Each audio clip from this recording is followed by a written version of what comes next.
যুগের পরিবর্তনে নগর জীবনেও এসেছে নতুনত্ব।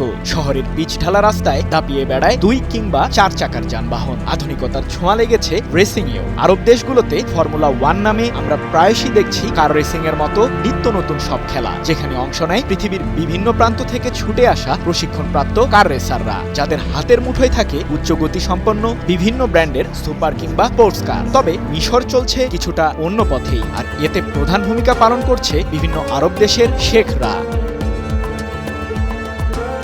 গত 5 বছর আগে মহামারী করোনা ভাইরাসের তাণ্ডবে ভ্রমণ পিপাসুরা পড়েন জটিল ধাঁধায়। বন্ধ হয়ে যায় এক দেশ থেকে আরেক দেশে যাত্রা। প্রভাব পড়ে বিভিন্ন উৎসব আয়োজনেও। মরুর দেশ হিসেবে পরিচিত মিশর করোনার আগে প্রায় প্রতি বছরই আয়োজন করা হতো উটের দৌড় প্রতিযোগিতা, কিন্তু বিশ্বব্যাপী করোনা ভাইরাস ছড়িয়ে পড়ায় বন্ধ হয়ে যায় মরুর জাহাজ বলে পরিচিত উটের দৌড় প্রতিযোগিতা। তবে করোনার তাণ্ডব থেকে এখন প্রায় অনেকটা স্বাভাবিক পরিস্থিতিতে ফিরছে বিশ্বের বিভিন্ন দেশ। প্রাণ ফিরেছে বিভিন্ন উৎসবেও। তাই তো টানা 5 বছর বন্ধ থাকার পর আবার মিশর আয়োজন করেছে উটের দৌড় প্রতিযোগিতা। দেশটির ইসমাইলিয়া গভর্নরেটের মরুভূমিতে সম্প্রতি আয়োজিত হয়েছে 2 দিনের এই প্রতিযোগিতা, যেখানে অংশ নিয়েছেন জর্ডান, সৌদি আরব এবং সংযুক্ত আরব আমিরাতের প্রতিযোগীরা। 2রা মার্চ এক প্রতিবেদনে বিষয়টি নিশ্চিত করেছে বার্তা সংস্থা রয়টার্স। সুপারকার রেসিংয়ে যেমন চালক গাড়ির ভেতরেই অবস্থান করে নিয়ন্ত্রণের ভার কাঁধে তুলে নেন, কিন্তু উটের দৌড় প্রতিযোগিতায় বিষয়টি পুরোটাই আলাদা। মূলত প্রতিযোগীরা উটগুলো কিনে নিয়ে প্রতিযোগিতায় অংশ নেন, আর একজন প্রশিক্ষক উটকে নিয়ন্ত্রণে নিয়োজিত থাকেন।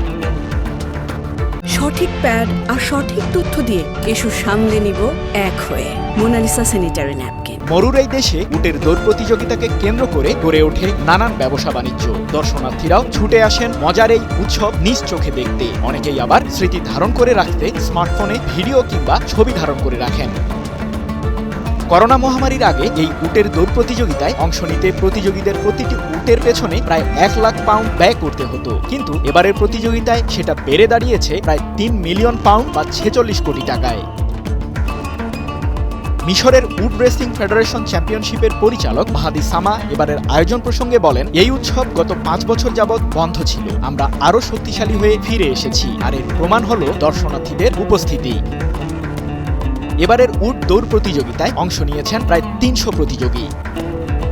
সৃজন মাহমুদ, নিউজ 24।